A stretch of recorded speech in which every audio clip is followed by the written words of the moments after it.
తుంగస్తనగిరితటీ సుప్తముద్బోధ్య కృష్ణం పారార్జం స్వం శృతిశతస్థిరః సిద్ధమధ్యాపయంతి స్వోచ్ఛిష్టాయాం త్రజినిగళితం యాబలాత్కృత్య భుంక్తే గోదా తస్యై నమ ఇదమిదం భూయ ఏవాస్తు భూయః త్వత్ప్రేయసశ్రవణయోరమృతాయమానాం తుల్యాం త్వదీయమణినూపురసింజితానాం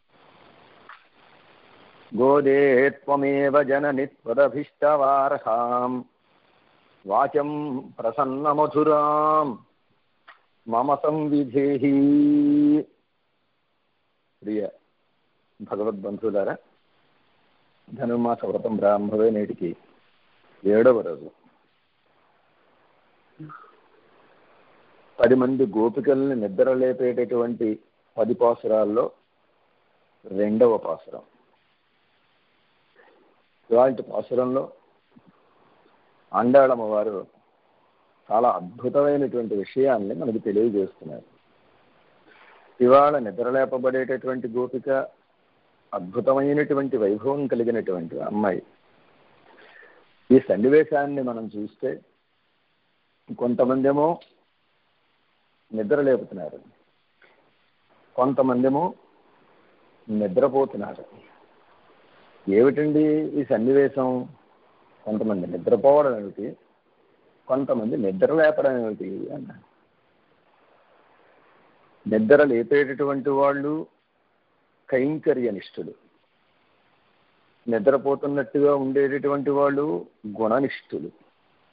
ఏమిటండి కైంకర్యనిష్ఠులకి గుణనిష్ఠులకి ఉండేటటువంటి తేడా అంటే, కైంకర్యనిష్ఠులు తాము పెరుమాళ్ళకి కైంకర్యం చెయ్యాలి గనక ఆ పెరుమాళ్ళ యొక్క కైంకర్యాన్ని చేస్తూ వాళ్ళు మెలకువగా ఉంటారు. ఎందుకు మెలకువగా ఉంటారంటే, కైంకర్యం చేసేటటువంటి వాళ్ళు ఎప్పటికప్పుడు తాము చేసేటటువంటి కైంకర్యం సక్రమమైందా కాదా, అది భగవంతుడి ఆనందాన్ని కలిగిస్తోందా లేదా అని చూసుకుంటూ ఉంటారు. మనం చేసే కైంకర్యం సక్రమంగా జరుగుతోందా, సాగుతోందా లేదా అనేటటువంటి విషయాన్ని మనం తెలుసుకోవడానికి భగవంతుడి ముఖారవిందాన్ని చూడాలి. భగవంతుడి యొక్క ముఖారవిందాన్ని చూస్తే ఆయన ముఖం గనక ఆనందంతో వెలిగిపోతూ ఉంటే మనం సరి అయిన దిశలో కైంకర్యం చేస్తున్నాము అని అర్థం. కనుక కైంకర్యనిష్ఠులు ఎవరైతే ఉంటారో ఈ కైంకర్యనిష్ఠులు పరమాత్మ యొక్క ముఖమండలాన్ని ఎప్పటికప్పుడు సేవిస్తూ తాము చేసే కైంకర్యం వల్ల పెరుమాళ్ళకి ఆనందం కలుగుతుందా లేదా అని చెక్ చేసుకుంటూ భగవంతుడికి ఆనందం కలిగేటట్టుగా, ఆయన ఆనందమే తమకు పరమావధి అన్నట్టుగా పరమావధిగా కైంకర్యం చేస్తారు. కనుక వీరు ఎప్పుడు మెలకువగా ఉండాలి.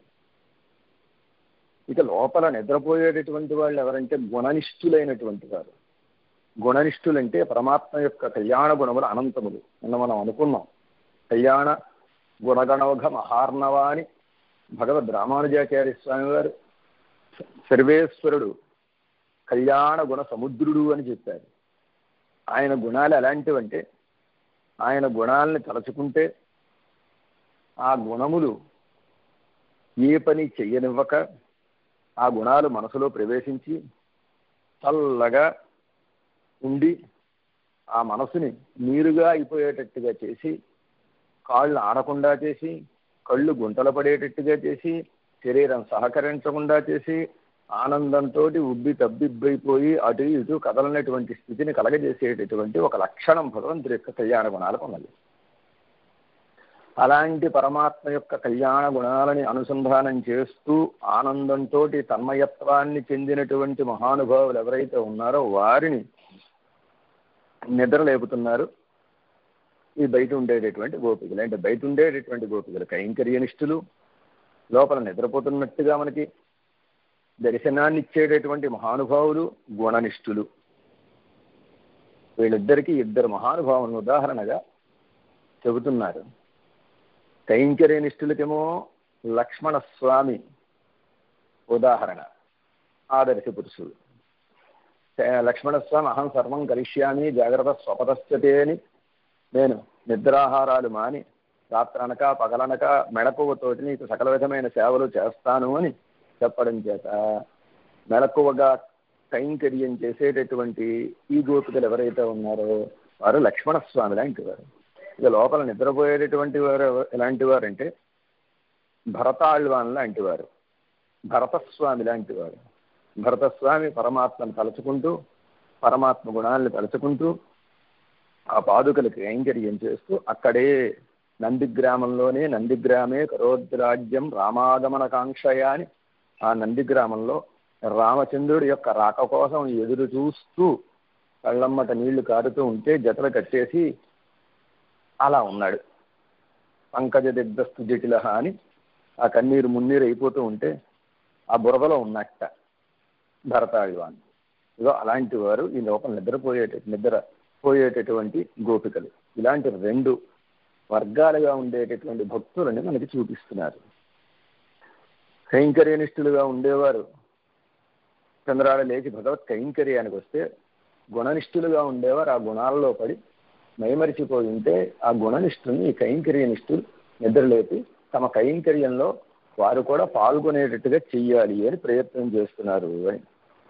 ఈ గోపికలు నిన్న ఒకరిని లేపారుగా, అంతటితో సరిపెట్టుకోవచ్చుగా అంటే అలా సరిపెట్టుకునేటటువంటి స్వభావం కలిగినటువంటి వారు కాదు వీరు. ఏదో ఒకళ్ళనో ఇద్దరినో లేపేసి కార్యక్రమం అయిపోయింది అని అనిపించుకుని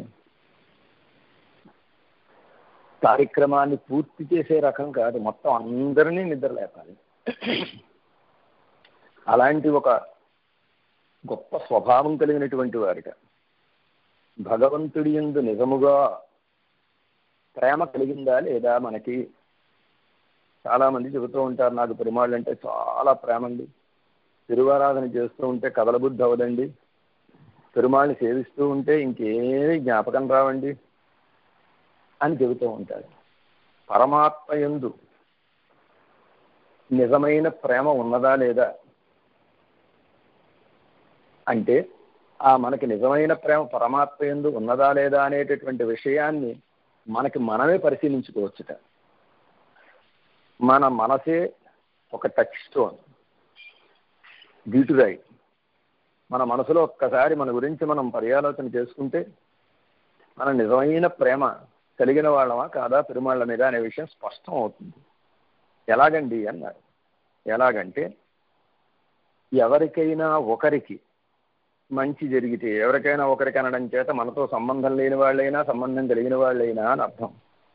ఎవరికైనా ఈ విభూతిలో ఎవరికైనా ఒక్కరికి మంచి జరిగితేట అసూయ పడకుండా ఉండాలి. ఫస్ట్ అసూయ పడకుండా ఉండడం ఒకటైతే, వారికి కలిగినటువంటి శుభానికి తమ కడుపున పుట్టినటువంటి పిల్లలకి ఒక మంచి జరిగితే ఏ విధంగా అయితే ఆనందిస్తారో అలాగా ఆనందించాలి.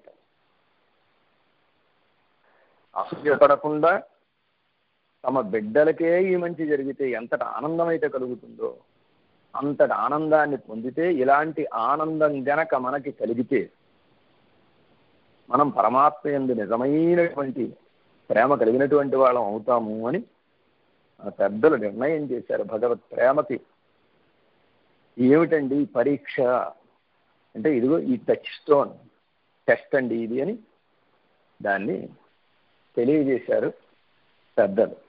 దీనికి ఇద్దరు మహానుభావుల యొక్క అనుష్ఠానాన్ని ఉదాహరణగా ఇచ్చారు.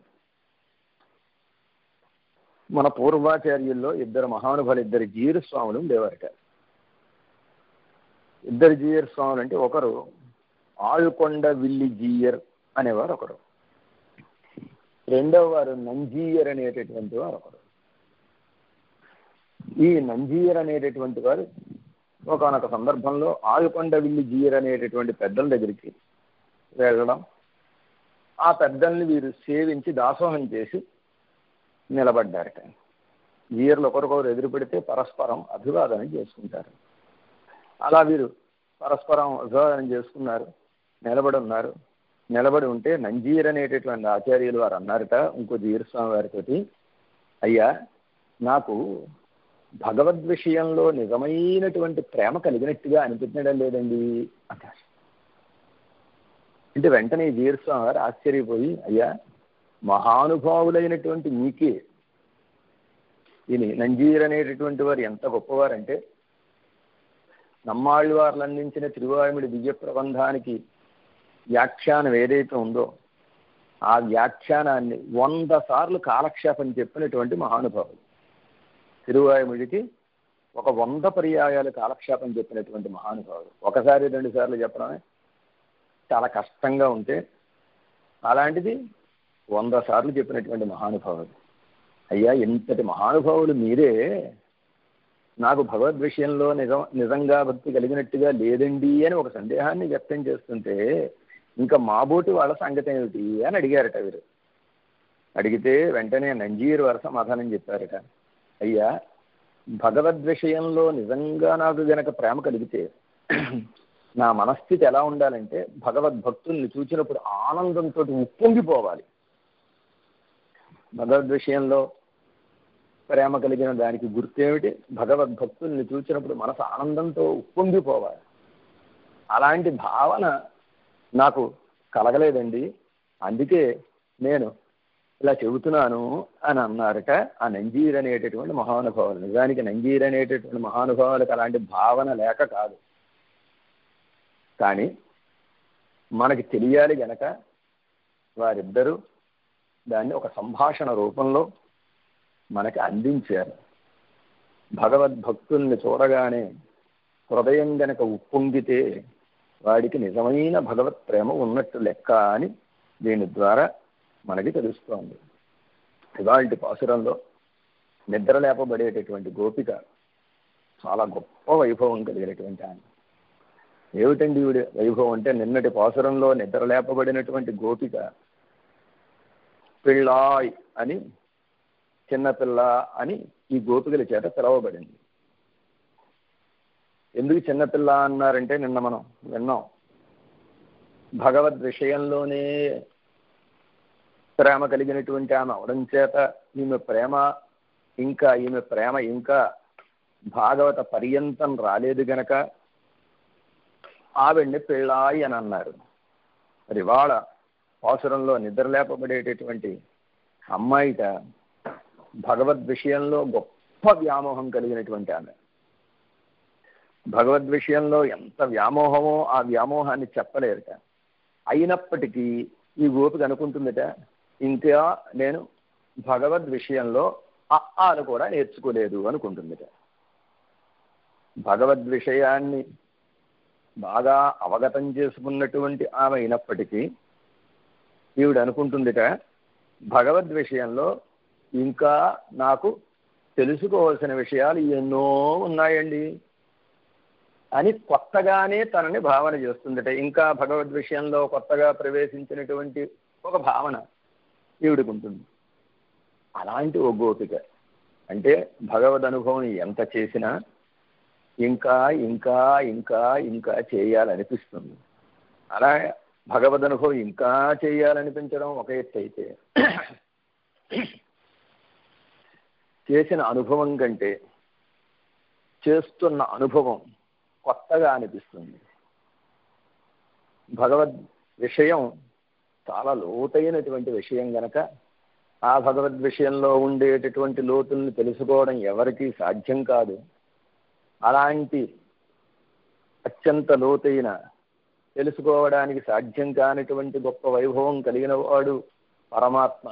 అందుచేత ఈ అమ్మాయి భగవద్ విషయంలో బాగా అనుభవం ఉన్నప్పటికీ ఇంకా కొత్తగానే భావన చేస్తోంది అన్నారు. భగవద్ వైభవం ఎంత అంటే ఎంత అని చెప్పడానికి వీలు లేదు.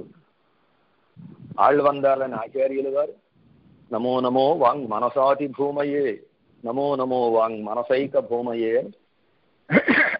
పరమాత్మ వైభవం ఎలాంటిదంటే వాక్కుకి మనస్సుకి అందేది అన్నారు. మళ్ళీ వెంటనే అన్నారు వాక్కుకి మనస్సుకి అందనిది అన్నారు. అందేది ఏమిటి, అందనిది ఏమిటి అంటే వాక్కుకి మనస్సుకి అందుతుంది కానీ పరిపూర్ణంగా అందదు. వాక్కుకి మనస్సుకి పరిపూర్ణంగా అందనటువంటిది.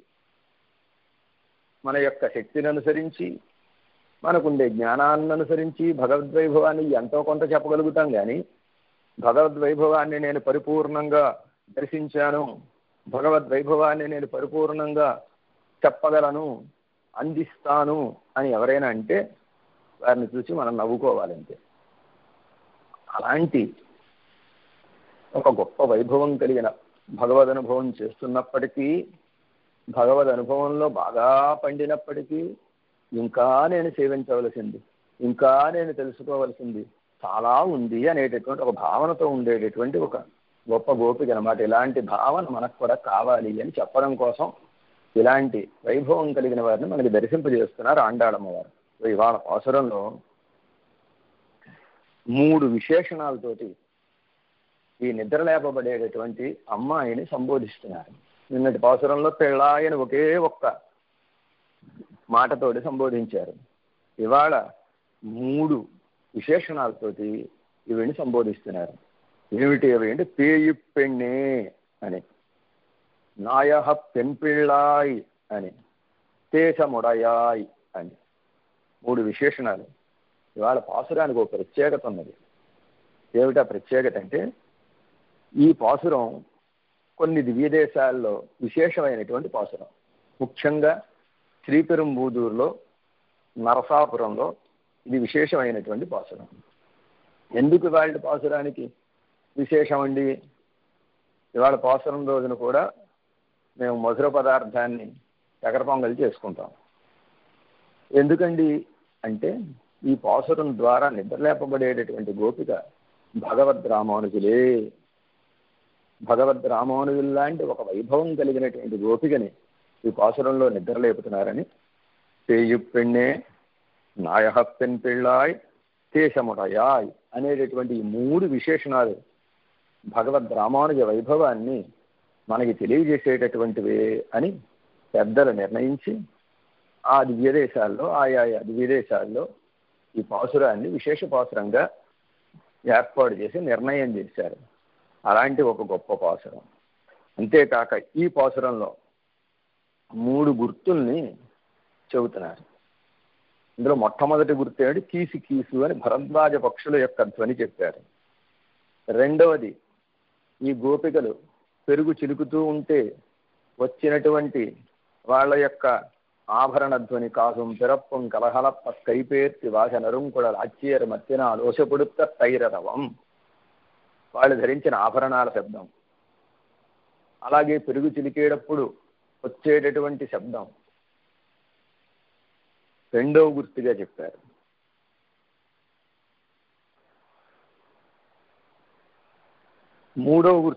రెండవ గుర్తు వాళ్ళ యొక్క ఆభరణాల ధ్వని చెప్పారు. మూడవ గుర్తుగా పెరుగు చిలికితే వచ్చేటటువంటి శబ్దాన్ని చెప్పారు. ఈ విధంగా తెల్లవారడానికి 3 గుర్తుల్ని చెబుతూ ఇవాళ పాసురంలో ఈ అమ్మాయిని నిద్రలేపుతున్నారు. మనం యథావకాశం పాసురాన్ని అనుసంధానం చేసుకుని పాసురాల్లో ఉండే విశేషాన్ని మనం తెలుసుకుందాం. కీసిగీసెన్నెంగుం ఆనయిచ్చాత్తన్ కలందు పేసిన పేచ్చరవం கேட்டிலையோ பேயு பெண்ணே காசும் பிறப்பும் கலகலப்ப கைபேர்த்தி வாசனரும் குழல் ஆட்சியல் மத்தினால் ஓசை கொடுத்த தைரரவம் கேட்டிலையோ நாயக பெண் பிள்ளாய் நாராயணன் மூர்த்தி கேசவனை பாடவும் நீ கேட்டே கிடத்தியோ கேசமுடையாய் திற ఏలోరెంపావాయి.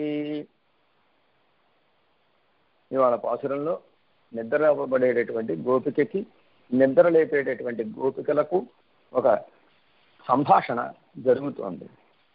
ఈ లోపల ఉండే గోపిక నిద్రలేపినటువంటి గోపికలతోటి ఏమిటి అప్పుడే తెల్లారిందా అని అడిగింది. తెల్లారింది అన్నారు బయట ఉండేటటువంటి గోపికలు. అయితే తెల్లవారింది అనడానికి గుర్తులు చెప్పండి అంటే వీళ్ళు గుర్తులు చెప్తారు. కీసు కీసు అన్నారు, కీసు కీసు అన్నారు. కీచు కీచుమని భరద్వాజ పక్షులు అరుస్తున్నాయి అన్నారు. అంటే ఈ లోపల ఉండే గోపికంది అవి అరవడం లేదు, మీరు అరిపిస్తున్నారు వాటి చేత. మీరు వాటిని నిద్రలేపి వాటిని అరిపిస్తున్నారు అంటే వెంటనే వీళ్ళు సమాధానం, ఎంగుం అమ్మా, మేము లేపి అర్పించడానికి మేమున్న చోటే అరవడం లేదు, మొత్తం అంతటా కూడా కీచి కీచుమని ఈ భరద్వాజ పక్షులు అరుచుతున్నవి. ఇవి ఎలా మాట్లాడుకుంటున్నాయి తెలుసా? కలందు చేసిన పేచ్చరవం, కలసి పలికిన పలుకుల యొక్క శబ్దం వినలేదా అని చెబుతున్నారు. కలందు పేసిన పేచ్చరవం అంటే ఆహారానికి వెళ్ళడానికి ముందు ఒక్కసారి పక్షులని కలిసి సమావేశమై వెళ్ళడానికి ముందుగా వెళ్ళొస్తాం అని చెప్పుకుంటూ పలికేటటువంటి పలుకుల యొక్క ధ్వని నీకు వినపడలేదా అని అర్థం.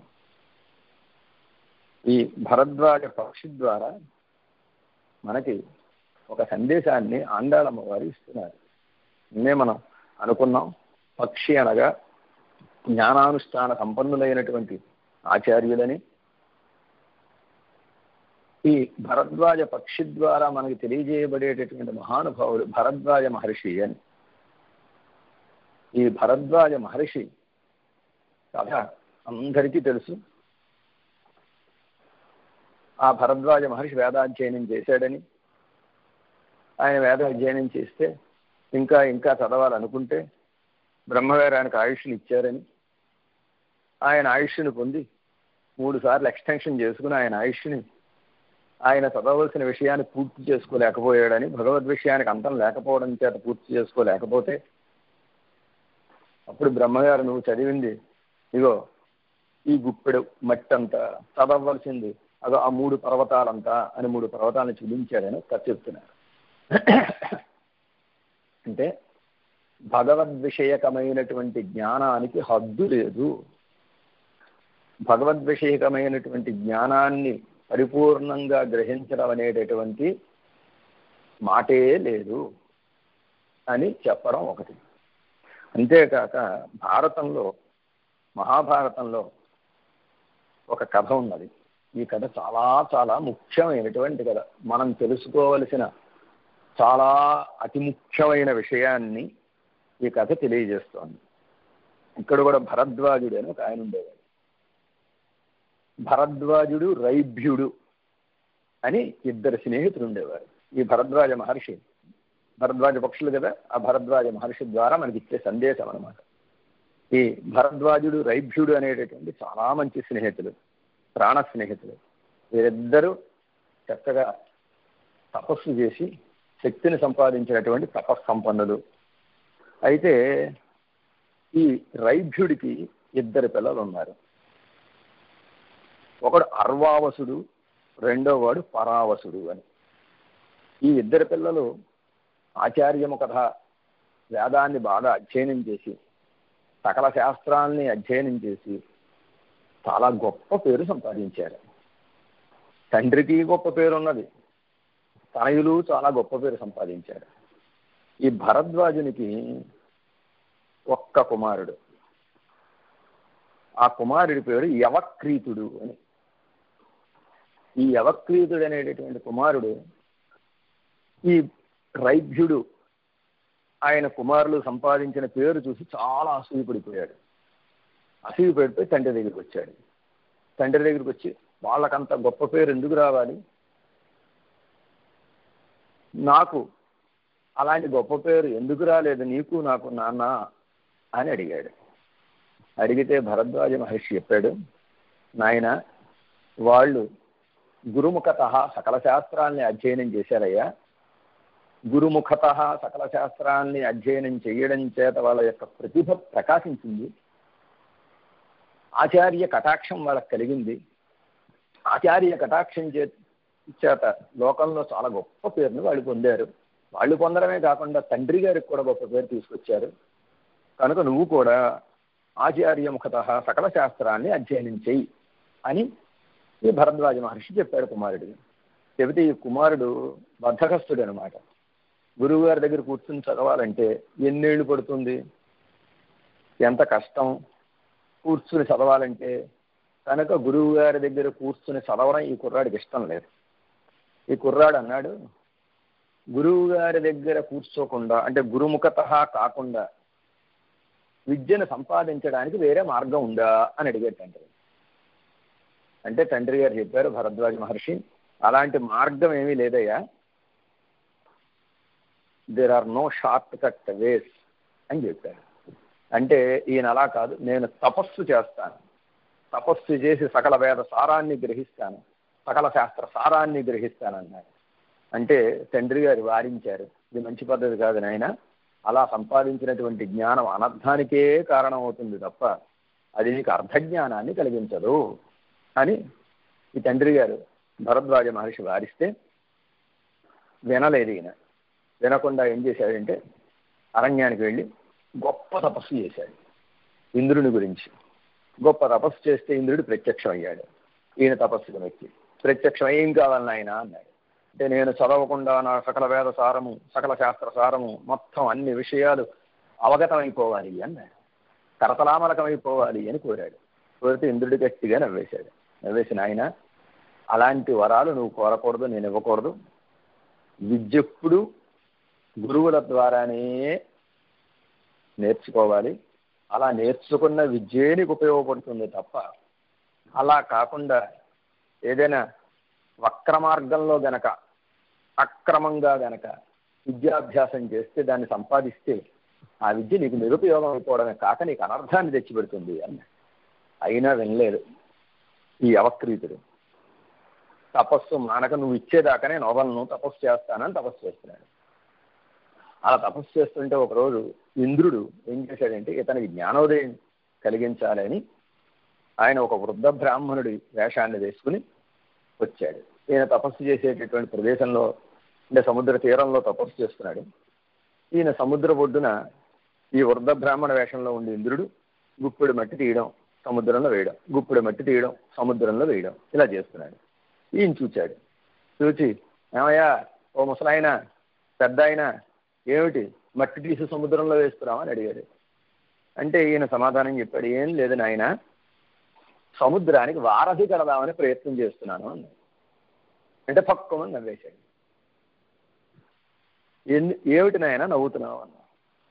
నీ తెలివి తక్కువతనం కాకపోతే, నీ మూర్ఖత్వం కాకపోతే గుప్పెడు మట్టి వేస్తే ఇలా నువ్వు ఎప్పటికయ్యే ఇది అవుతుందంటావా? ఇది జరిగేదేనా? ఇలాంటి అసంగతమైనటువంటి పని నువ్వు ఎంచుకుని చేస్తున్నావే అన్నాడు. అంటే వెంటనే ఆ ముసలాయన అన్నాడు, నువ్వే పని చేస్తున్నావో నేను అదే పని చేస్తున్నాను. నువ్వు గురుముఖత విద్యల్ని నేర్చుకోవడం మానేసి తపస్సు ద్వారా నువ్వు నేర్చుకోవాలని అనుకుంటున్నావు చూసావా, అది ఎంత మూర్ఖత్వం, ఇది అంత మూర్ఖత్వం అన్నాడు. అయినా ఇతను బుర్రకెక్కల, నాకు నీవు ఇవ్వవలసిందే అని పట్టుబట్టాడు. పట్టుబట్టి తీవ్రమైన తపస్సు చేశాడు. అప్పుడు ఇంద్రుడు సంతోషించి, సరే చెబితే వినడం లేదు కదా, నీకు నేను ఇస్తాను అని వరాన్ని ఇచ్చాడు. ఆ వరంతో ఈయన సకల శాస్త్రాలు అవగతమైపోయాయి. సకల శాస్త్రాలని, సకల వేదాలు అవగతమైపోయాయి. అన్నీ నేర్చుకున్నవాడు అయిపోయాడు, జ్ఞానం అయిపోయాడు. బయలుదేరి వచ్చేసాడు. తండ్రి దగ్గరికి వచ్చాడు. తండ్రి గారి దగ్గరికి వచ్చి దాసోహం చేశాడు.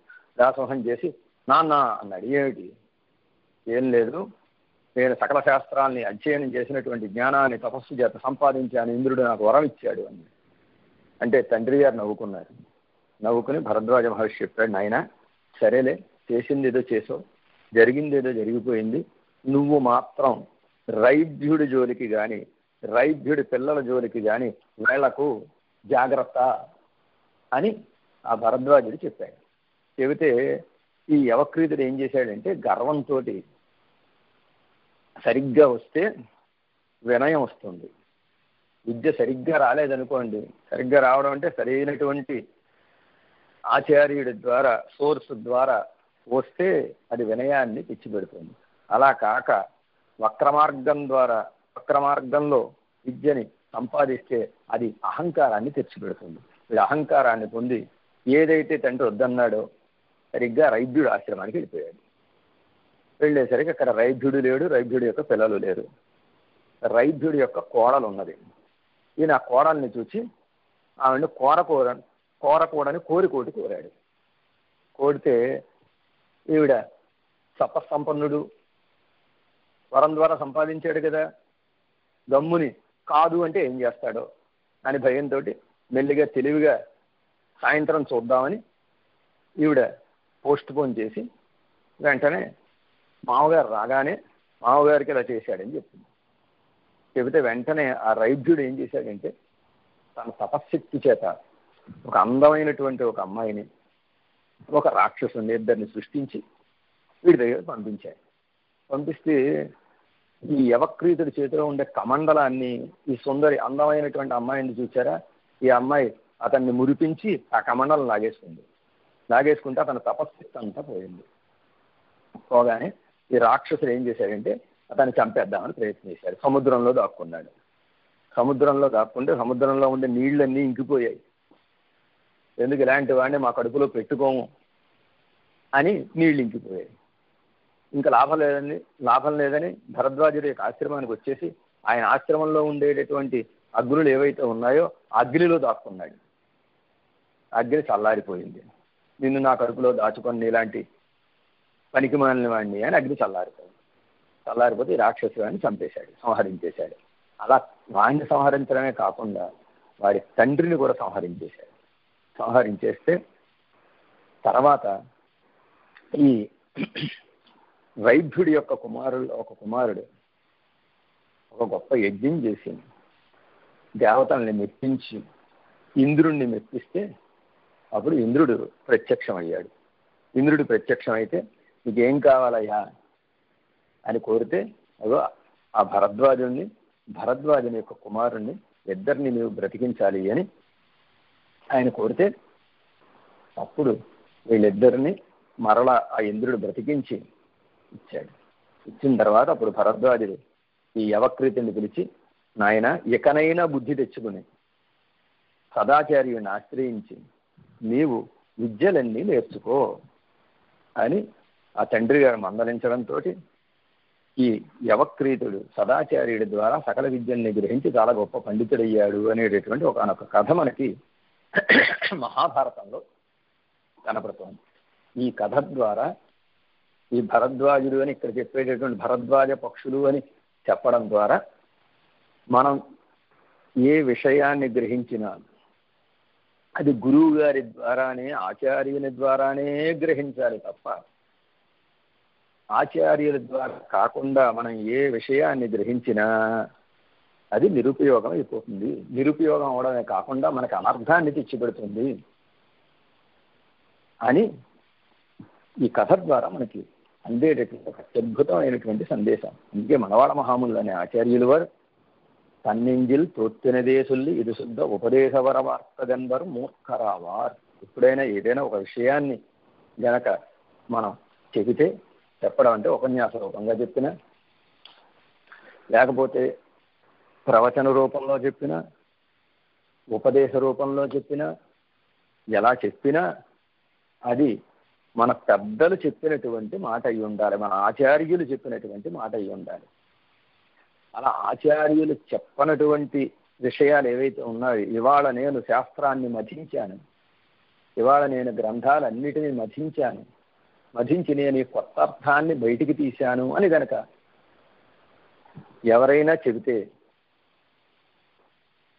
వారి ఉపదేశాన్ని మనం ఉపేక్షించాలి తప్ప వారి ఉపదేశాన్ని స్వీకరించడానికి వీలు లేదు. తమ మనసుకు తోచినది చెప్పి ఇదే పరిశుద్ధమైన ఉపదేశం అని చెప్పేటటువంటి వాళ్ళు కనుక ఎవరైనా ఉంటే వాళ్ళు తెలివి తక్కువ వాళ్ళు అని మనవాళ్ళ మహాములు మనకు తెలియజేశారు. ఆ విషయాన్ని ఆండాళమ్మ వారు ఈ భరద్వాజ పక్షులు చేసేటటువంటి ధ్వని ద్వారా మనకి తెలియజేస్తున్నారు. కీసు కీసు ఇక్కడ ఈ పాసురంలో అనక్షర రసం అని, ఇందులో పదాలు లేవు. పదాలు లేకుండా అర్థవంతమైన పదాలు లేవు. అర్థవంతమైన పదాలు లేకుండా కీసు కీసు అని శబ్దాలని మాత్రమే కూర్చి మనకి ఆండాళమ్మ వారు అందిస్తున్నారు. ఎందుకు ఇలా కూర్చారండి అంటే, మొట్టమొదటిగా వేదాంతంలోకి ప్రవేశించినటువంటి వాడు ఉంటాడు చూసారా, కొత్తగా వేదాంతంలో ప్రవేశించిన వాళ్ళకి ఏమీ అర్థం కాదు. గురువుగారు ఏదో చెప్తూ ఉంటారు, వీడు వింటూ ఉంటాడు, ఏమిటోనండి అంత కొత్త కొత్తగా ఉందండి, ఏది అర్థం కావడం లేదు, ఏవో కొత్త కొత్త పదాలన్నీ వాడుతున్నారు, కొత్త కొత్త మాటలన్నీ చెబుతున్నారు, ఇదేం అర్థం కాదు, అర్థం కావడం లేదనుకుంటాడు. వినగా వినగా వినగా అది కాస్త పేచ్చు అవుతుంది. కలందు చేసిన పేచ్చు అన్నాడు. పేచ్చు అంటే మాట. ముందు శబ్దంగా ఉంది, ఈ శబ్దాలకు అర్థాలు ఏం తెలియడంలా క్రమక్రమంగా వాళ్ళలో వాళ్ళు మాట్లాడుకుంటూ ఉంటే, అంటే పెద్దలు మాట్లాడుకునేటటువంటి మాటలలో ఉండేటటువంటి వైలక్షణ్యం ఇది. వాళ్ళు మాట్లాడుకుంటూ ఉంటే జాగ్రత్తగా మనం వినాలి. వింటే ఆ విషయం మనకు అవగతం కాదు, కానప్పటికీ వినాలి. వింటే వినగా వినగా వినగా వినగా ఆ పెద్దల యొక్క మాటలు సూక్తులుగా మనకు అనిపిస్తాయి. ఇదో అలాంటి దశ రెండో దశ. తీసికీసిన రంగం ఆనైత్యాత్తన్ కలందు పేసిన పేచ్చు. ఆ కలసి మాట్లాడినటువంటి మాటల యొక్క శబ్దం ఏదైతే ఉందో అది మీకు వినపడలేదా అని ఈ అమ్మాయిని ఆండాళమ్మవారు నిద్ర లేపుతున్నారు. భరద్వాజ పక్షులు అంటే కాటుక పక్షులు అని కూడా అంటారు వీటిని అని చెబుతారు. కాటుక పక్షులు అంటే కళ్ళు నల్లగా ఉండేటటువంటి పక్షులు. అంటే కాటుక కన్ను అనగానే, కన్ను అనగానే జ్ఞానం, కాటుక అనగానే ఆ జ్ఞానానికి కూడా ఒక గొప్ప పరిమళాన్ని అందించేటటువంటి భక్తి. భక్తి రూపాపన్న జ్ఞానము అని అంటారు. అంటే జ్ఞానం ఉండొచ్చు, ఇది ఎంత గొప్ప జ్ఞానమైనా ఈ జ్ఞానం పరిమళించాలంటే, ఈ జ్ఞానం ఫలించాలంటే భక్తి తోడవ్వాలి. జ్ఞానం కనింద నలమ్మని, జ్ఞానం పండితే అది భక్తి అవుతుంది అని. అలాంటి ఒక భక్తి రూపాపన్న జ్ఞానం కలిగిన, భక్తితోటి కూడిన గొప్ప జ్ఞానం కలిగినటువంటి మహానుభావుల్ని ఈ పాసురం ద్వారా, అది ఈ శబ్దం ద్వారా, కీసిగీసి అనే శబ్దం ద్వారా తెలియజేస్తున్నారు అని కూడా మన పెద్దలు అనుగ్రహించారు. కీసిగీసన్ రంగం ఆనైత్యాత్తన్ కలందు పేసిన పేచ్చరవం కెట్టిలయో. అమ్మాయి వినలేదా అని అడిగారు. అడిగి పేయు పెಣ್ಣే అని అమ్మాయిని సంబోధిస్తున్నారు. కేట్టిలయో పేయు పెಣ್ಣే, వినలేదా ఓ పిచ్చి పిల్ల అని. ఏమిటండి పిచ్చి పిల్ల అనడం ఏమిటండి ఈ అమ్మాయిని? అంటే పిచ్చి అంటే మనం అనుకునేటటువంటి పిచ్చి కాదు, పిచ్చి రకరకాలుగా ఉంటుందని చెబుతూ ఉంటారు. లోకంలో ఉండేటటువంటి పిచ్చి లాంటి పిచ్చి కాదు, దీనికి వ్యామోహము అని పేరు. ఈ వ్యామోహం అందరికీ ఉంటుంది. వ్యామోహం లేనివాడు ఎవ్వడు లోకంలో ఉండడు. కానీ విషయంలో తేడా ఉంటుంది. కొంతమందికి వస్తువులంటే వ్యామోహం ఉంటుంది, కొంతమందికి బంగారం అంటే వ్యామోహం ఉంటుంది, కొంతమందికి ధనం అంటే వ్యామోహం ఉంటుంది. అలాగ లౌకిక విషయాల్లో వ్యామోహం కలిగిన వాళ్ళు కొంతమంది ఉంటారు. అలా లౌకిక విషయాల్లో వ్యామోహం కలిగిన వారి కంటే భగవద్ విషయంలో వ్యామోహం కలిగినటువంటి వారు చాలా గొప్పవారు. అలాంటి భగవద్ విషయంలో ఒక రకమైనటువంటి వ్యామోహం కలిగినటువంటి మహానుభావురాలు ఈ గోపిక కనుక ఈ అమ్మాయిని పేయు పెಣ್ಣే అని పిలుస్తున్నారు. ఆళ్వార్లు, కులశేఖర ఆళ్వారు అని ఒక మహానుభావుడు, పేయరే వెనక్కు యావరం యానుమోర్ పేయనే, లోకంలో ఉండేవాళ్ళందరూ నాకు పిచ్చివాళ్ళ కనపడుతున్నారు, నేను లోకంలో ఉండేవాళ్ళకి పిచ్చివాళ్ళ కనపడుతున్నాను అన్నారు. లోకులు ఈయన పిచ్చివాళ్ళ కనపడ్డం ఏమిటి, లోకులు ఈయన పిచ్చివారిగా కనపడ్డం ఏమిటి అంటే, లౌకిక విషయాల్లో వ్యామోహం కలిగినటువంటి లోకులందరూ వీరికి ఆళ్ళవార్లకి పిచ్చివార్లా కనపడుతున్నారు.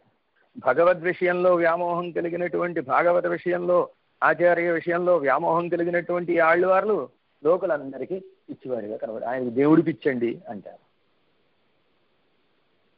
అలాగ పేయుప్పిణ్ణి అంటే భగవద్ విషయంలో గొప్ప వ్యామోహం కలిగినటువంటి మహానుభావురాలు. ముందే మనవి చేశాను, ఈ 3 విశేషణాలు రామానుజుల యొక్క వైభవాన్ని తెలియజేస్తున్నాయి, రామానుజాచార్యుల వారి యొక్క వైభవాన్ని తెలియజేస్తున్నారు అని.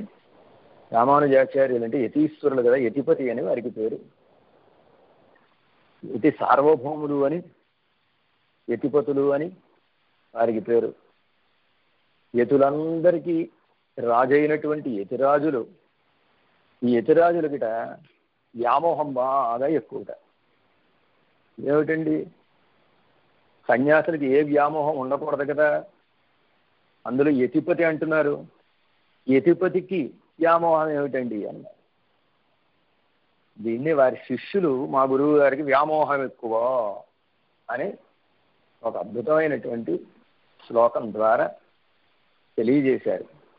యోనిత్యమచ్యుత, మనం ప్రతినిత్యం అనుసంధానం చేసుకునే శ్లోకమే. యోనిత్యమచ్యుత పదాంబుజ యుగ్మ రుక్మ వ్యామోహత తదితరాణి తృణాయమేనే అస్మద్గురో భగవతోస్య దయైక సింధో రామానుజస్య చరణౌ శరణం ప్రపద్యే. అచ్యుత పదాంబుజ యుగ్మ రుక్మ వ్యామోహత. రామానుజుల వారికి గొప్ప వ్యామోహంట. దేని యందు వ్యామోహం అండి? దేని యందు వ్యామోహం అంటే పరమాత్మ యొక్క పాదార విందములు అనేటటువంటి బంగారము యందు వ్యామోహం. పరమాత్మ యొక్క పాదార విందములు పొన్నడి అని వాళ్ళు చెప్పారు. ఆయన పాదార విందాలు ఎలాంటివి? పొన్నడి, బంగారు పాదాలండి. బంగారు పాదాలండి. మనం కూడా అందమైన పిల్లాడిని కనుక చూస్తే బంగారు కొండ అని అంటాను, చూసారా? అలాగే సర్వేశ్వరుడి యొక్క పాదార విందాల్ని సేవించినటువంటి ఆళ్ళవార్లు అవి బంగారు పాదాలు అన్నారు. అలాంటి బంగారు పాదాలు, ఆ బంగారు పాదాల యందు సర్వేశ్వరుడు అచ్యుతుడి యొక్క పాదార విందముల యందు విపరీతమైనటువంటి వ్యామోహం అండి మా గురువు గారికి. ఆ వ్యామోహంతో ఏం చేశారో తెలుసా అండి? తదితరాణి తృణాయమేనే, ఆ పరమాత్మ యొక్క పాదార విందములు తప్ప మిగిలినవి ఏవైతే ఉంటాయో అవి విలువైన వజ్రాలు కానివ్వండి, విలువైన బంగారం కానివ్వండి, ఏదైనా కానివ్వండి, వాటిని ఏం చేశారు? గడ్డి పలకగా ఎంచి వాటిని వదిలిపెట్టేశారండి. ఇతర విషయాలంటే సాంసారిక విషయాల్ని గడ్డి పోచవలే వదిలిపెట్టినటువంటి మహానుభావులు, పరమాత్మ యొక్క పాదార విందముల యందు విపరీతమైనటువంటి వ్యామోహం కలిగినటువంటి వారు. అలాంటి మహానుభావులు మా గురువులు. దయకి సముద్రం వంటి వారు. అలాంటి రామానుజాచార్యులు వారి యొక్క శరణార విందముల్ని నేను ఆశ్రయించుతున్నాను, శరణాగతి చేయుచున్నాను అని చెప్పారు. అలాగే పేయుప్పెణ్ణి అంటే భగవద్ విషయంలో వ్యామోహం కలిగినటువంటి మహానుభావులు, భగవద్ విషయాన్ని తలచుకుని మయమరచిపోయేటటువంటి స్వభావం కలిగిన వారు. కొంతమందికి లోకంలో ఉండే విషయాన్ని చూస్తే వ్యామోహం కలుగుతుంది, మైమరుపు కలుగుతుంది. కానీ ఈ పాసురంలో నిద్ర లేపబడేటటువంటి అమ్మాయికి భగవద్ విషయం అనగానే ఒక రకమైనటువంటి వ్యామోహం. అంతేకాదు భగవద్ విషయంలో వ్యామోహం కలగడమే కాదు, భక్తుల విషయంలో కూడా వ్యామోహం కలుగుతుంది. భక్తుల విషయంలో వ్యామోహం కలగడమే కాదు, గురువు గారి విషయంలో కూడా గొప్ప వ్యామోహం. అలాంటి వ్యామోహం కలిగినటువంటి ఆవిడ్ని నిద్రలేపేయుప్పెణ్ణే అని అనగానే ఈవిడ తెల్లారిందండి అని గుర్తు చెప్పండి అంది లోపల నుంచి మళ్ళీ. అంటే చెబుతున్నారు, కాసుం పిరప్పుం కలహలప్ప కైఫేర్తి శ్వాస నరుంకుழல் ఆచియర్ కాసుం పిరప్పుం కలహలప్ప కైఫేర్తి. ఈ గోపికలు వెన్న చిలుగుతున్నారట. కృష్ణావతార కాలంలో కృష్ణ పరమాత్మ వేయించేసి ఉండేటటువంటి రేపలలో ఉండేటటువంటి గోపికలకి 3 పూటలా ఒకటే కార్యక్రమం. ముప్పోదుం కడంతీండియ వెండయ్యనోడు అని పెరియాళ్ళు వారు ఒక పాసురాన్ని అందించారు. రేపల్లలో ఉండేటటువంటి గోవులు ఇచ్చేటటువంటి పాలతోటి ఆ క్షీర సంపదకి ఆ పాలనన్నిటినీ కాచడం, వాటిని తోడు పెట్టడం, కుండలుగా పాలను తోడు పెడితే ఆ తోడు పెట్టినటువంటి పాలని ఆ పెరుగుని చిలకడం, చిలికి వెన్న తీయడం. ఇది రోజుకి ఎన్నిసార్లు? 3 సార్లు, పొద్దున్న, మధ్యాహ్నం, సాయంత్రం. ఎలా అయితే బ్రాహ్మణుడికి 3 పూటల త్రికాల సంధ్యావందనం విధో, అలాగే రేపల్లిలో ఉండేటటువంటి గోపికలకి 3 పూట్ల వెన్న తీయడం, పెరుగు చిలకడం ఒక విధి. అలాగా ఈ గోపికలు వెన్న తీసున్నప్పుడు, అంటే పెరుగులు చిలుకుతున్నప్పుడు ఆ చేతులు అటు ఇటు అటు ఇటు అటు ఇటు కదుపుతారు కదా, ఆ కదిపేటప్పుడు ఆ కదలిక చేత వాళ్ళు ధరించినటువంటి ఆభరణాలు ఏవైతే ఉన్నాయో ఆభరణాలు ఒకదానితో ఒకటి తగిలి శబ్దం వస్తోందిట. ఆ శబ్దాన్ని నువ్వు వినలేదా అని చెబుతున్నా. 2 శబ్దాలని ఇందులో చెప్పారు. ఒకటి ఆభరణాల శబ్దం, రెండోది పెరుగు చిలికితే వచ్చేటటువంటి శబ్దం, చిలికేటప్పుడు వచ్చే శబ్దం. ఈ 2 శబ్దాలు ఈ గొల్లలు ధరించేటటువంటి ఆభరణాలు చిత్రంగా ఉంటాయి కదా.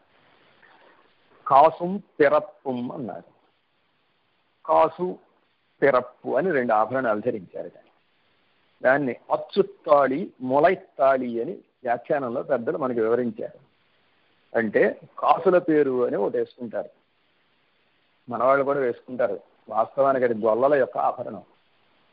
లక్ష్మీదేవి బొమ్మలు చెక్కినటువంటి కాసుల్ని ఒక హారంగా కూర్చుకొని దాన్ని మెళ్ళ వేసుకుంటారు.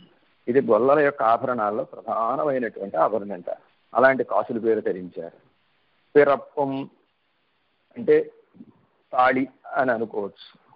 ఆ తాళిని ధరించారు. కానీ ఈ ఆభరణాన్ని చెబుతున్నారు. మొట్టమొదట పాసురంలోనే ఆండాళమ్మ వారు నేరుజయీరని ఈ గోపికల్ని విలక్షణమైనటువంటి ఆభరణాలను ధరించిన వారలారా అని సంబోధించింది. అక్కడ ఆభరణాలు ఏమిటో చెప్పలేదు. దాన్ని ఇక్కడ ఈ పాసురంలో ఆభరణాల్ని 2 ఆభరణాలుగా కాసుం పిరప్పుమ్మని కలహలప్ప కైపేర్చి ఆ చేతులు కలుపుతూ ఉంటే ఈ ఆభరణాలు ఒకదాంతో ఒకటి తగిలి వచ్చేటటువంటి శబ్దం అని చెబుతున్నారు. ఏమిటండి ఈ శబ్దం అంటే దీని ద్వారా ఒక రహస్యమైనటువంటి అర్థాన్ని ఆండాళమ్మ వారు మీకు తెలియజేస్తున్నారు. అష్టాక్షి మహామంత్రం ఉన్న చూసారా, ఈ మంత్రాన్ని మన పూర్వాచార్యులు ఒక ఆభరణంగా వర్ణించారు. అష్టాక్షి మహామంత్రం అంటే ఏమిటండి అన్నారు. అష్టాక్షి మహామంత్రం అంటే ఎట్టిడయాయ్ 3 శరడాయ్ విరుప్పదురు మంగళసూత్రం బోలే. ఈ అష్టాక్షి మహామంత్రం ఎలాంటిదంటే మంగళసూత్రం లాంటిదండి అన్నారు.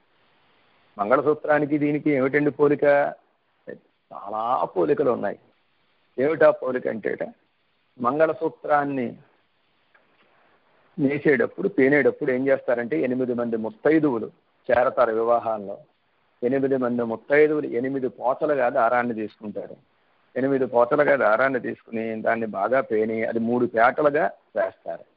3 పేటలు వేసి దానికి ఒక 2 బిళ్ళలు కడతారు. అష్టాక్షి మహామంత్రం అంటే 8 అక్షరాలు కలిగింది, 3 పదాలు కలిగింది, 2 ప్రధానమైనటువంటి అర్థాన్ని తెలియజేసేది. 8 అక్షరాలే 8 పోచలు, 3 పదాలే ప్రణవం ఒకటి, నమపదం ఒకటి, నారాయణాయ అనేటటువంటి పదం ఒకటి. ఈ 3 పదాలే 3 పేటలు. ఒక 2 బిళ్ళలు ఉంటాయి చూసారా, మంగళసూత్రానికి మెడలో 2 బిళ్ళలు వేసుకుంటారు ఆడవారు. ఆ 2 బిళ్ళలు 2 ప్రధానమైనటువంటి విషయాలు. ఏమిటండి ఆ 2 అంటే, ఒకటి శేషత్వము, 2 పారతంత్ర్యము అని. ఈ 2 ప్రధానమైనటువంటి గుణాలు. ఈ అష్టాక్షి మహామంత్రాన్ని గనక ఆచార్యముఖత ఉపదేశం పొంది అనుసంధానం చేస్తే కలిగే ప్రయోజనం ఏమిటంటే జీవుడికి దేవుడికి వివాహం జరుగుతుంది అన్న. జీవుడికి దేవుడికి జరిగేటటువంటి కళ్యాణమే ఈ అష్టాక్షి మహామంత్ర ప్రధానం. ఆ కళ్యాణంలో పరమాత్మ ఈ జీవుడి మెడలో కట్టేటటువంటి ఒక తాళే ఈ అష్టాక్షి మహామంత్రం అని. ఏమిటండి 2 బిళ్ళలు? అంటే ఒకటి శేషత్వము, రెండు పారతంత్ర్యము అని. శేషత్వం అంటే నేను పరమాత్మకే సేవకుణ్ణి అనుకో. పారతంత్ర్యం అంటే నేను చేసేటటువంటి పని ఏదైనా, కైంకర్యం ఏదైనా, ఇది ఆయనకు ఆనందం కలిగేటట్టుగానే నేను చెయ్యాలి అనేటటువంటి దానికి పారతంత్ర్యం అని అర్థం. అంటే పరుడికి ఆనందం కలిగేటట్టుగా మనం ప్రవర్తించాలి.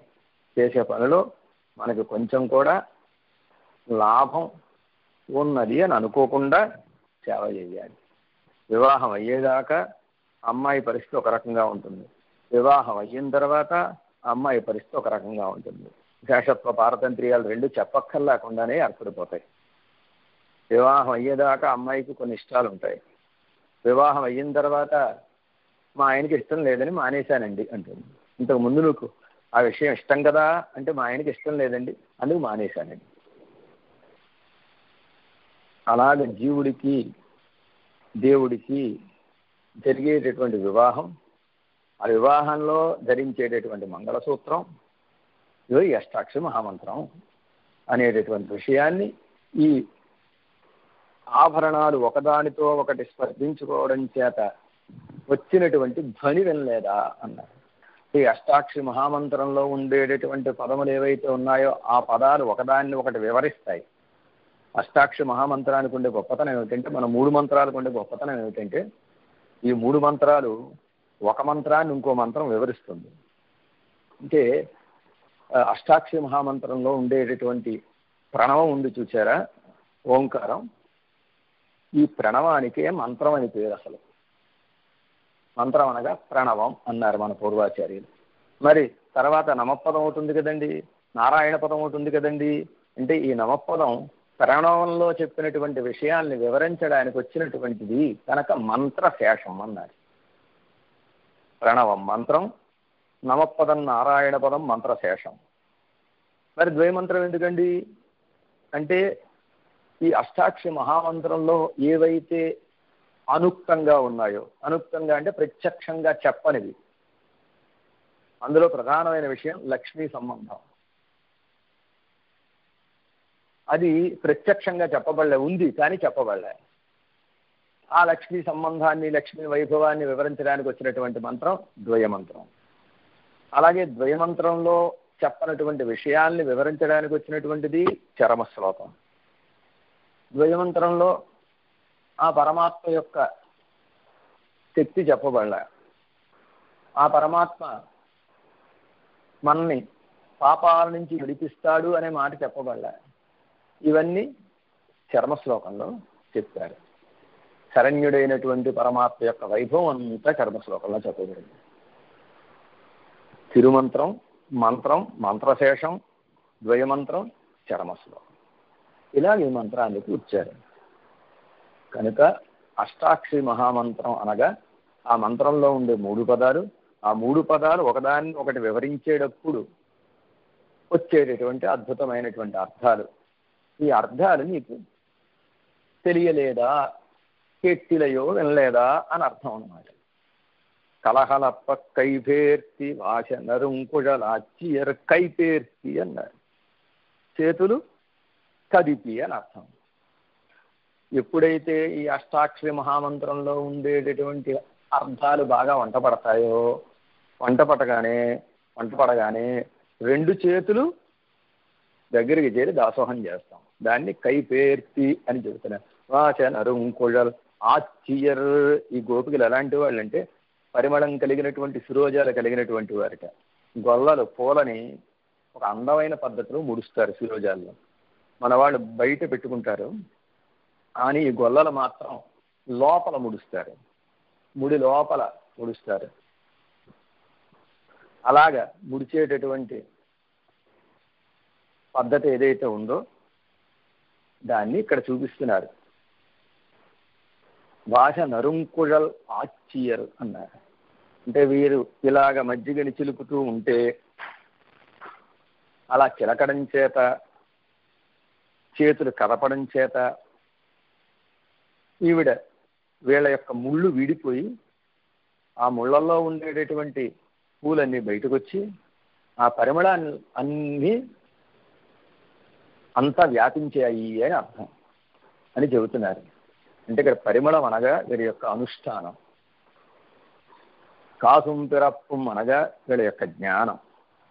ఎప్పుడైతే అష్టాక్షరి మహామంత్ర విషయకమైనటువంటి జ్ఞానం కలిగిందో, ఆ జ్ఞానం కలగగానే ఆ జ్ఞానానికి అనుగుణమైనటువంటి ఒక ప్రవర్తన మనకు ఏర్పడుతుంది.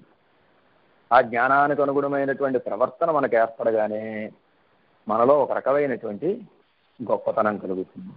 అలాంటి గొప్పతనాన్ని శిరోజాలతోటి చెబుతున్నారు.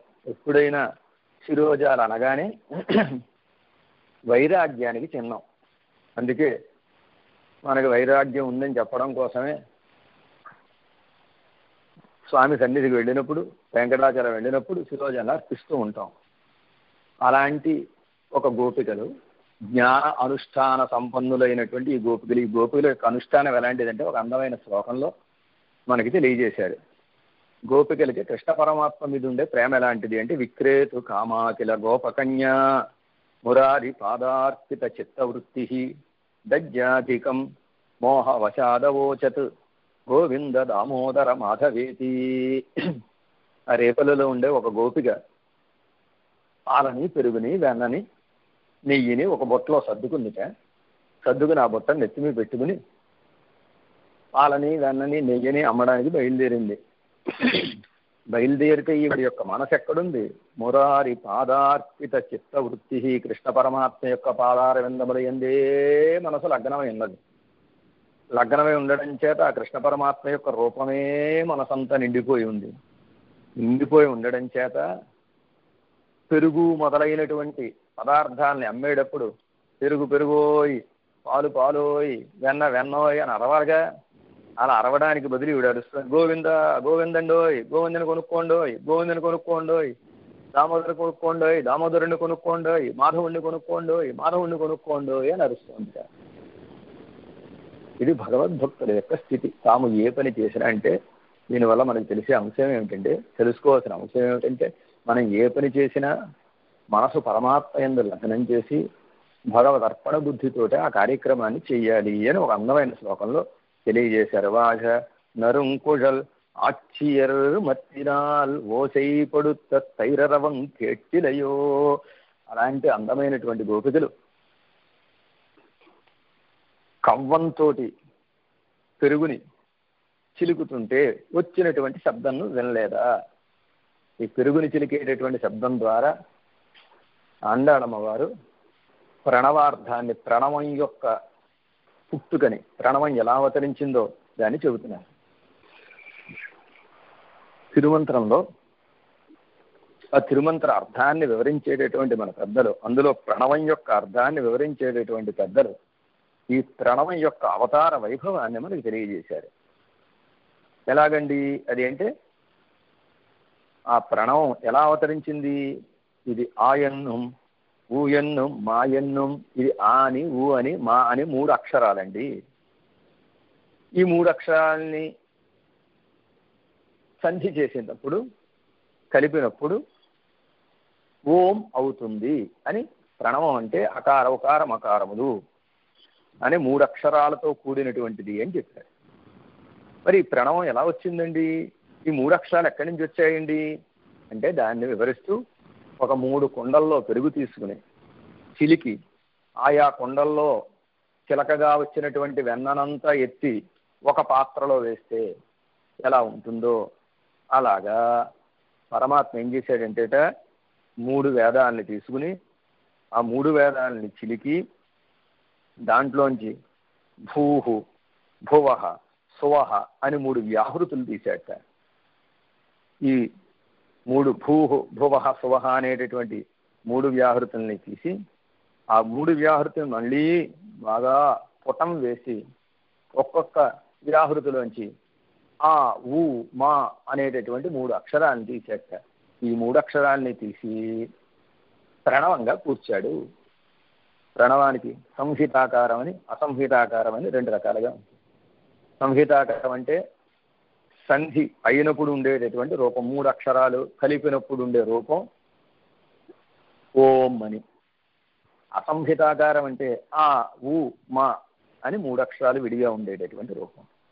ఈ 3 అక్షరాలు మూడు అర్థాలు చెబుతాయని, ఆ అంటే పరమాత్మని, మా అంటే జీవుడని, ఊ అంటే వీళ్ళిద్దరికీ ఉండేటటువంటి అనుబంధం అని, అలాగా ఆ ప్రణవం యొక్క అవతారాన్ని ఆండాళమ్మ వారు ఒక పెరుగుని చిలికినట్టుగా మనకి చెబుతున్నారు. అలా చిలికేటప్పుడు వచ్చినటువంటి శబ్దం నీకు వినపడలేదా అంటే ప్రణవార్థం నీకు తెలియలేదా అని అర్థం.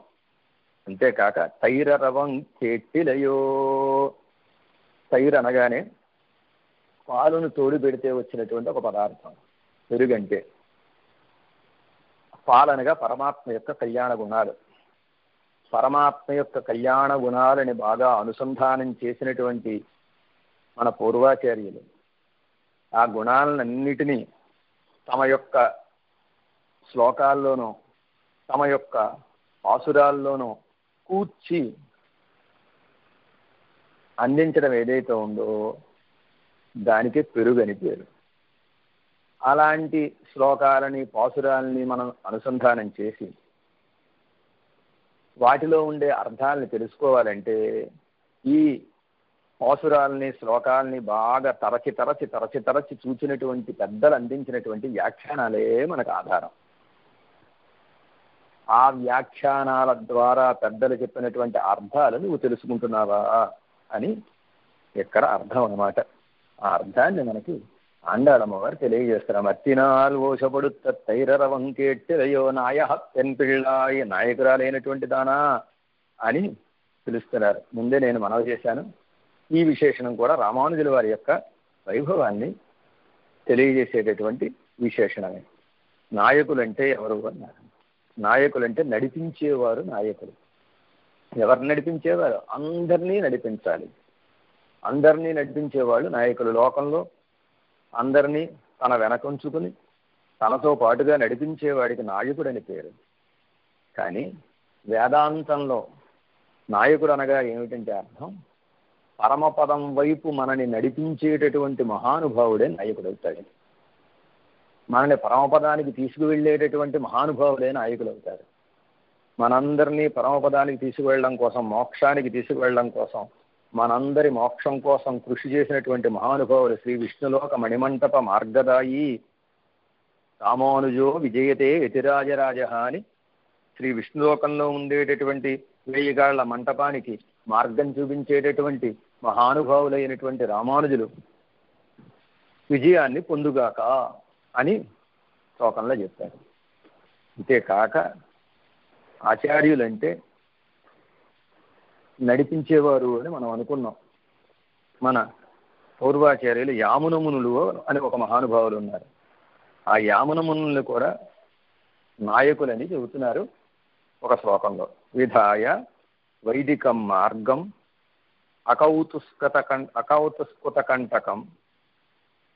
అకౌతస్కుతకంటకం నేతారం భగవద్భక్తే యామునం మనవామహై. యామునాచార్యుల వారిని నేను ధ్యానం చేస్తాను, ధ్యానించేదను. ఎలాంటి వారి యామునాచార్యులు వారు? వైదికం మార్గం, వేద మార్గం ఏదైతే ఉందో ఆ వేద మార్గాన్ని, అకౌతస్కుతకంటకం అంటే దుర్వాదాలు చేసేటటువంటి వ్యక్తులు ఎవరైతే ఉన్నారో వాళ్ళకి కంటకములు అని పేరు. నడిచేటటువంటి దారిలో ముళ్ళు ఉన్నాయనుకోండి, ఆ ముళ్ళు మనకి గుచ్చుకుని మన ప్రయాణం సాగదు, ఇబ్బంది కలుగుతుంది. అలాగ మార్గాన్ని శుభ్రం చేసి ముళ్ళు లేకుండా చేస్తే ఆ మార్గంలో ప్రయాణం మనకి సుగమం అవుతుంది. అలాగే వేదం అనేటటువంటి మార్గంలో నడిచేటటువంటి వ్యక్తులు ఎవరైతే ఉంటారో ఆ వ్యక్తులకి, ఆ వేదానికి అపార్థం చెప్పేటటువంటి దుర్వాదాలని చేసేటటువంటి వాళ్ళు ముళ్ళగా తయారయ్యారు. అలాంటి ముళ్ళని తొలగించినటువంటి మహానుభావులు యామునాచార్యులు వారి కనుక నేతారం భగవద్భక్తే,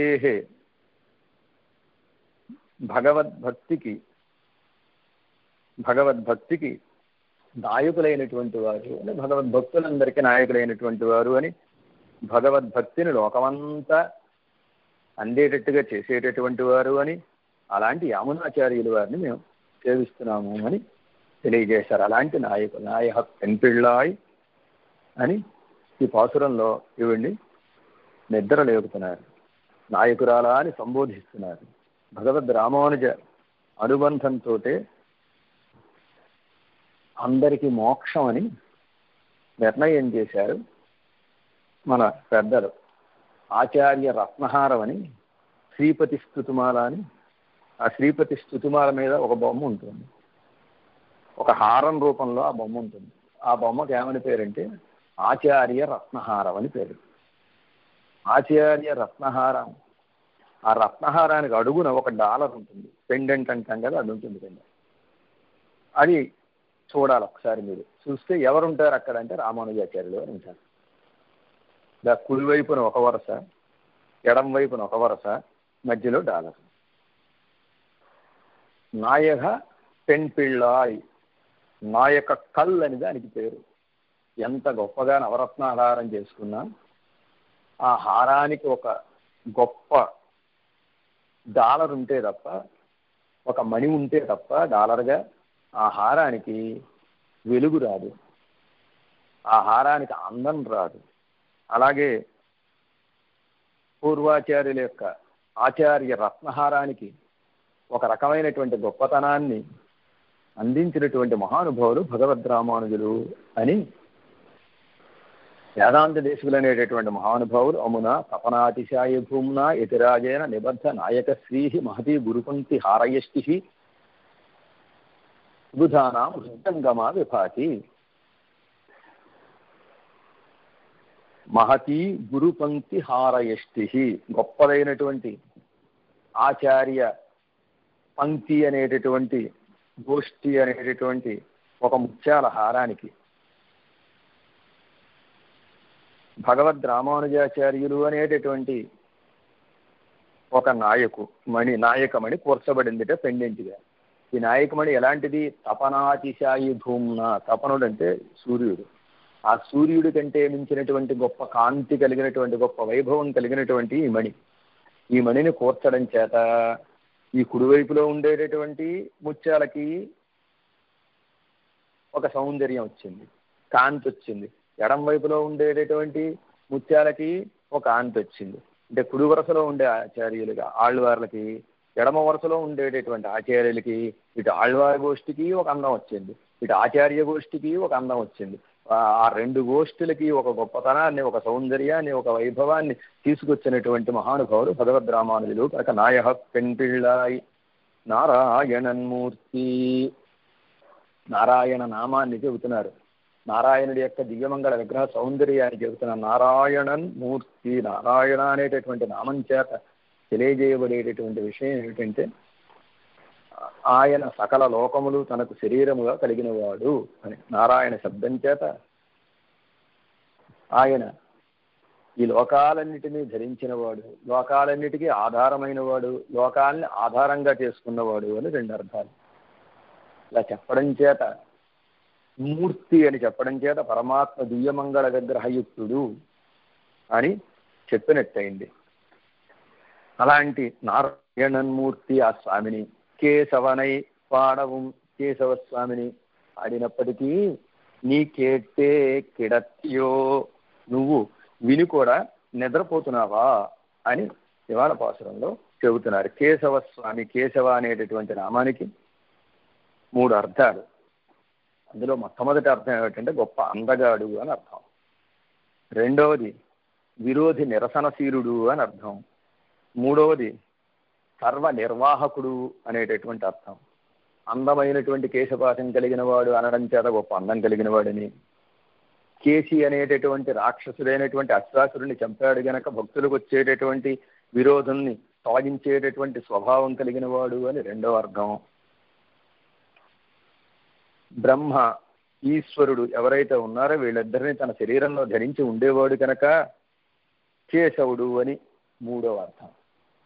కయితి బ్రహ్మణో నామ ఈశోహం సర్వదేహినాం అవాం తవాంగే సంభూతౌ తస్మాత్ కేశవన అమవాన్ అని.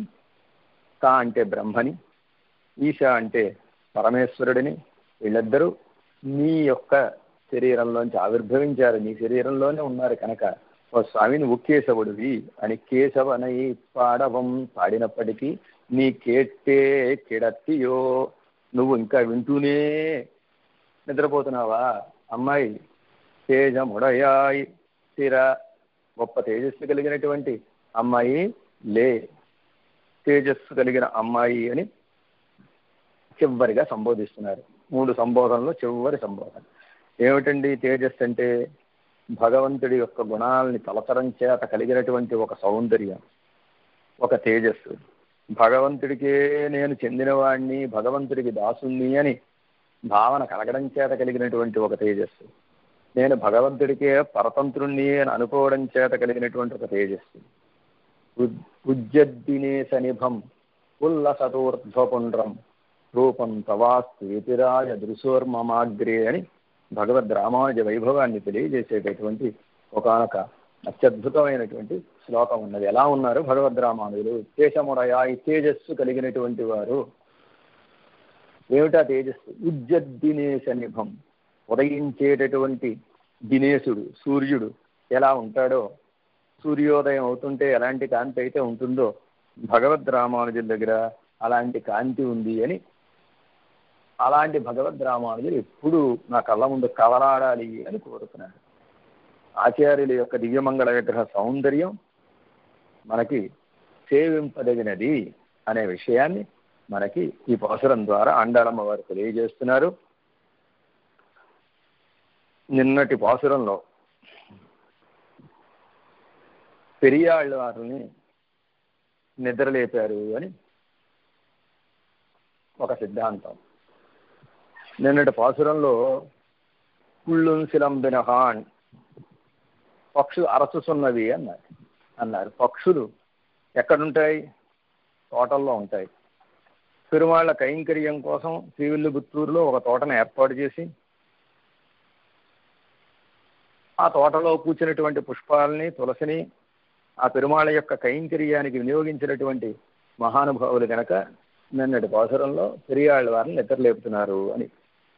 అంతేకాక నిన్నటి పాసురంలో పుల్లరయిన్ అని గరుడాళ్ళ వార్ల యొక్క ప్రసక్తి తీసుకొచ్చారు. ఆ గరుడాళ్ళ వార్ల యొక్క అవతారమే పెరియాళ్ళ వార్లు అని, ఆ గరుడాళ్ళ వార్ల యొక్క ప్రసక్తి తీసుకురావడం చేత గరుడాళ్ళ వార్ల అవతారమైనటువంటి పెరియాళ్ళ వార్లని నిద్రలేపుతున్నారు అని. అలాగే నిన్నటి పాసురంలో చెప్పినటువంటి పెయ్ములై, కళ్ళచ్చహడం అనే 2 పదాలు, 2 వృత్తాంతాలు పెరియాళ్ళ వారు తమ యొక్క పాసురాల్లో పాడడం చేత, అలాగే పిళ్ళాయి అంటే పెరుమాళ్ళకి మంగళాశాసనం చేయడం చేత భగవద్భక్తిలో ఉన్నవారు అని పిళ్ళాయి అని, ఈ విధంగా నిన్నటి పాసురంలో పెరియాళ్ళ వారిని నిద్రలేపారు అని మనకి పెద్దలు అనుగ్రహిస్తున్నారు. ఇవాళ పాసురంలో నిద్రలేపబడేటటువంటి వారు ఎవరంటే కులశేఖరాళ్ళ వారని. ఈ కులశేఖరాళ్ళ వారని చెప్పడానికి పాసురంలో ఉండేటటువంటి పదాలే కారణం. కీసు అని ఈ శబ్దం ఉంది చూచారా? ఈ శబ్దం ద్వారా ఈ కులశేఖరాళ్ళ వారు కేరళ దేశంలో పుట్టారు అని, ఆ కేరళ దేశంలో పుట్టిన విషయాన్ని కీసు అనేటటువంటి దాని ద్వారా, అలాగే పేయు పెಣ್ಣే, నాయహ పెన్ పెళ్ళాయ్, కేశముడయాయ్ అనేటటువంటి ఈ 3 సంబోధనలు కులశేఖర పెరుమాళ్ళకి ఖచ్చితంగా సూట్ అవుతాయి, యాప్ట్గా సూట్ అవుతాయి అని. పేయు పెళ్ళే అంటే ఈ ఆళ్ళవార్లకి భగవంతుడి విషయంలోనూ వ్యామోహం ఉన్నది, భాగవతోత్తముల విషయంలోనూ వ్యామోహం ఉంది.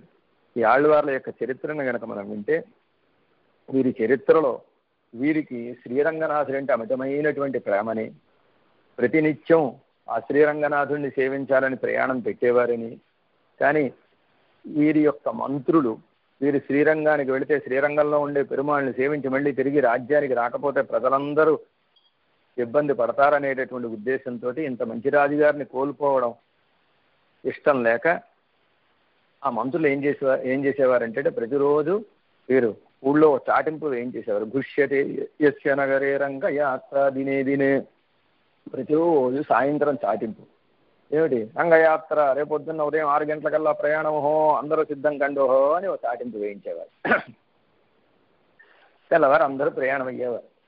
ప్రయాణమై ఊరు పులిమేరల దగ్గరికి వెళ్ళగానే ఆ ఊరు పొలిమేరల్లో కొంతమంది భగవద్భక్తులు ఎదురయ్యేవారు, భాగవతోత్తములు ఎదురయ్యేవారు. వెంటనే వీరు రథం దిగిపోయి వారికి దాసోహం చేసి ప్రయాణాన్ని కట్టిపెట్టి ముందు పెద్దల సేవ, తర్వాత పెరుమాళ్ళ సేవ. ముందు పెద్దల సేవ చేయాలి, ఆ తర్వాత పెరుమాళ్ళ సేవ చేయాలి అని వారిని తీసుకొచ్చి వారికి ఆరాధనాలు చేసి ఆ తర్వాత మళ్ళీ సాయంత్రం చాంటిప్పు, మర్నాడు ప్రయాణం, మళ్ళీ మర్నాడు కూడా ఇదే పద్ధతి. భాగవత సేవా వైభవాన్ని మనకి తెలియజేసినటువంటి మహానుభావులు ఒకసారి వీరి రాజ్యంలో కొంతమంది వీరికి భాగవతోత్తముల మీద ఉండేటటువంటి ప్రేమను చూసి ఎలాగైనా వీరికి భాగవతోత్తముల మీద ద్వేషం కలిగించాలి, భక్తుల మీద ద్వేషం కలిగించాలి అనే ఉద్దేశంతో అక్కడ ఒక సన్నిధి ఉంటే ఆ సన్నిధిలో ఉండేటటువంటి పెరుమాళ్ళ యొక్క హారాన్ని దొంగిలించేసి ఆ పెరుమాళ్ళ సేవ చేసేటటువంటి పెద్దల మీద పెట్టారట. పెడితే వీరు ఏం చేశారంటే ఒక నల్లటి త్రాచిపామును తెప్పించి ఒక కొండను తెప్పించి ఆ కొండలో త్రాచిపామును వేసి భగవద్భక్తులు దొంగతనం చెయ్యరు అని ప్రతిజ్ఞ చేస్తూ ఆ చేతిని ఆ కొండలో పెట్టారు. పెడితే ఆ పాము కాస్త పూలదండ అయిపోయింది అని వీరి చరిత్రలో ఉండేటటువంటి ఒక అద్భుతమైనటువంటి విషయం. భగవద్భక్తి, భాగవత భక్తి, భగవద్భక్తిని మించిన భాగవత భక్తి, ఈ రెండు కలిగినటువంటి మహానుభావులు. తిరుమల యందు కూడా అంతటి భక్తే. శ్రీరామాయణాన్ని ప్రతినిత్యం కాలక్షేపం వింటూ ఉండేవారుగా. అలా కాలక్షేపం వింటూ ఉంటే ఆ రోజు కరదూషణ వధఘట్టం వచ్చింది. కరదూషణ వధఘట్టం అంటే 14,000 మంది రాక్షసుల కరదూషణాలు. రామచంద్రుడు ఒక్కడే, రాము ఏకస్తు ధర్మాత్మ, రాముడు ఒక్కడే ఉన్నాడు. వాళ్ళు 14 సహస్రాణి రాక్షసాం భీమకర్మణం. వాల్మీకి మహర్షి చేయి వణికిపోతోంది రాయడానికి, కంగారు పడిపోతున్నాడు. ఆయనే ఒక్కడున్నాడు. వాళ్ళు 14,000 మంది ఉన్నారు. 14,000 మంది ఉండడం లెక్క కాదు. రామచంద్రుడు గొప్ప శౌర్య ధైర్య పరాక్రమాలు కలిగిన వాడు కదా. అంటే 14,000 మంది ఉండడం లెక్క కాదు. రామచంద్రుడేమో ధర్మయుద్ధం చేసేవాడు. ధర్మయుద్ధం తప్ప ఇంకో యుద్ధం ఏమీ తెలియదు వాళ్ళకి. దొంగ యుద్ధం తప్ప రుజు యుద్ధం వాళ్ళకి తెలియదు. యుద్ధం ఎలా జరుగుతుంది వీళ్ళిద్దరి మధ్య అని కంగారు పడిపోయాడు. కంగారు పడిపోయి ఈ శ్లోకాన్ని పురోహితుల వారు అనుసంధానం చేస్తూ ఉంటే వెంటనే కులశేఖర పెరుమాళ్ళు ఆ కూర్చున్న ఆసనంలోంచి లేచిపోయారట. లేచిరా, రండి, శానను సిద్ధం చేయండి, రథాన్ని సిద్ధం చేయండి, రామచంద్రుడు సహాయంగా మనం వెళదాం అని పరుగు పరుగున ఆ సింహాసనంలోంచి వచ్చేస్తే వెంటనే పురోహితుల వారు తెలివైన వారు గనక తందృష్ట్వా శత్రుహంతారం అని ఆ శ్లోకాన్ని చివరి శ్లోకాన్ని, ఆ ఘట్టానికి చివరి ఉండేటటువంటి శ్లోకాన్ని అనుసంధానం చేశారట. ఆ శత్రువుల్ని సంహరించినటువంటి ఆ రామచంద్రుడు చూసినటువంటి సీతమ్మ పరిగెత్తుకుని వెళ్ళి ఆయన్ని ఆలింగనం చేసుకుంది. అంటే ఓ రామచంద్రుడు విజయం సాధించాడా అని స్థిమితపడి వచ్చి కూర్చున్నారు అని. అంతటి గొప్ప భగవద్భక్తి, అంతటి గొప్ప భాగవత భక్తి కలిగినటువంటి మహానుభావులు నాయహ పెన్పిళ్ళాయ్ అని అనడం చేత వీరు మహారాజు అనేటటువంటి విషయం స్పష్టమవుతోంది. తేజముడయాయ్ అని అనడం చేత గొప్ప తేజస్సు కలిగినటువంటి వారు అని. క్షత్రియులకు ఉండేటటువంటి లక్షణాల్లో తేజస్సు అనేటటువంటిది, శౌర్యము, తేజస్సు మొదలైనటువంటి క్షత్రియుల యొక్క లక్షణాలు గనక అలాంటి తేజస్సు కలిగిన వారు అని. భగవత్ సేవ, భాగవత సేవ అనేటటువంటి తేజస్సు కలిగిన వారు అని అర్థం. ఈ విధంగా ఇవాళ పాసురంలో కులశేఖర పెరుమాళ్ళ యొక్క వైభవాన్ని తెలియజేస్తూ ఆండాళమ్మ వారు ఈ పాసురంలో ఉండేటటువంటి గోపికని నిద్రలేపారు. మన కాలక్షేపాన్ని, ఈ పూట కాలక్షేపాన్ని పూర్తి చేసుకుందాం. శ్రీమచ్చై విష్ణు చిత్తార్య మనోనందన హేతవే నందనందన సుందర్యై గోదాయై నిత్యమంగళం. జై రామానుజ.